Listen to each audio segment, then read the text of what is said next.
Hello and welcome to your broken galaxy. As always, I'm Broken, and today we're going to be examining a fight between Beru Lars, husband of Owen Lars, aunt of Luke Skywalker, and the death stick dealer, Elan Sleazebaganno. Alright, 5 years after the Clone Wars have ended, and Elan finds himself destitute. He was wasting his life away. He used his own supply of death sticks, got caught up in all kinds of trouble, and ends up finding himself on Tatooine as a slave. Owen and Beru have collected a bunch of water from the vaporators, and they're making a sale to Elan's owner, who sends Elan to pick up the water. Elan arrives and calls out, "Excuse me, Mr. and Mrs. Lars, I'm here for the water." After a moment, Beru walks over and says, "Oh, hello there. Are you here from the spaceport?" And Elan is like, "Yes, ma'am. I'm here for the water purchase. My master informed me that he already paid you." "Yes, that's right," she says. "The droids are bringing it up now. It'll be just a moment." Elan reaches down into his pocket and pulls out a cigarette made from death sticks and says to Beru, "Do you mind if I use this while I wait?" Beru had a bit of a disappointed look on her face, and she says, "That's all right, but if little Luke comes around, please put it out." Just then, Owen and Obi-Wan come walking out of the house. Elan has his death stick in between his middle and index finger, unlit. His mouth falls open as he sees Obi-Wan. Obi-Wan nods at him and looks down. "Death sticks.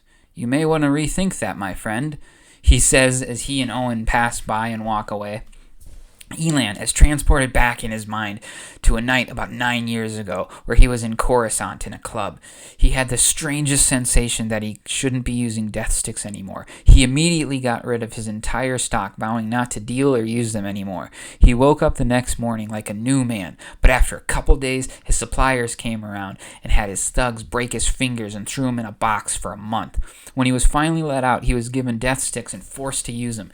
He got addicted again, worse than he ever was before. He spent the next few years in a haze, but when his supplier got tired of him, he decided to sell him into slavery to make one final bit of profit off of him. Elan bounced around until he eventually landed on Tatooine. His heart was racing, his temper was flaring. He had no idea why, but he was angry. He knew somehow the source of all his problems were nearby. He looked at Kenobi, who was now almost 100 meters away, and grit his teeth with rage. "Sir, the droids are here with the water," Beru said from behind him. He turned and saw her. She looked down at the unlit death stick in his hand and said, "Oh, you decided not to use it. Good choice." Then she smiled. Elan's eyes grew wide as he started to laugh maniacally. Yeah, it was my choice all along. My choice to rethink my life," he yelled. Beru was shocked and scared by the sudden and unprompted change in Elan. "My choice all along!" "Sir, I think you should be on your way. The droids have loaded your water," Beru said as she looked to see Obi-Wan and Owen were too far away to yell for help. Elan looked down at his hand and back at her and said, "You want to buy some death sticks?" Beru reached for a wrench that was sitting on a nearby water vaporator, and she said in a stern and determined voice, "You don't want to sell me death sticks." Elan broke out in pained and excited laughter again. "I don't want to sell you death sticks," he screamed as a question before laughing again.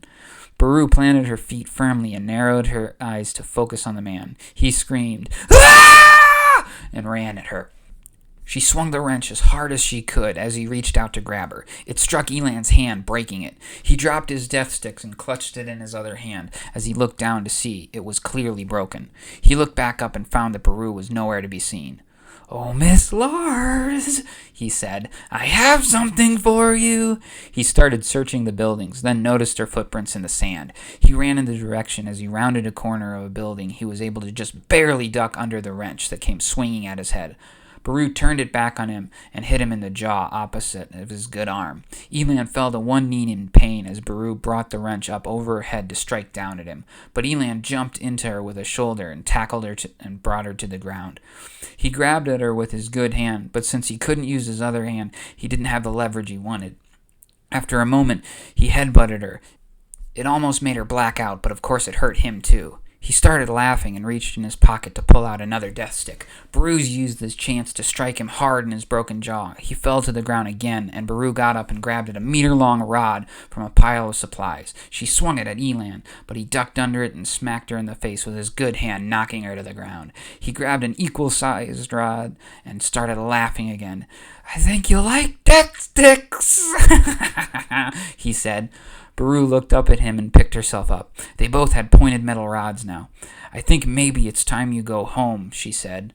He just started laughing again and said, "And what? Go home and rethink my life?"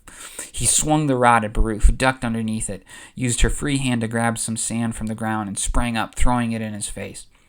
As he brought one of his hands to his face, Beru stabbed him hard in the chest with the rod, spearing him through the lung. Elan removed his hands from his eyes and looked through tears. His eyes rolled back, and he fell down dead. "Now that's what I call a death stick," Beru said. After about 15 seconds, Beru muttered quietly to herself, "That was in bad taste. I shouldn't have said that. Oh my goodness, I'm glad Owen wasn't around to hear me say that." So that is the fight for today. If you loved it, let me know in the comments. If you hated it, let me know in the comments. As always, thank you for watching. Please like, subscribe, and all of that garbage.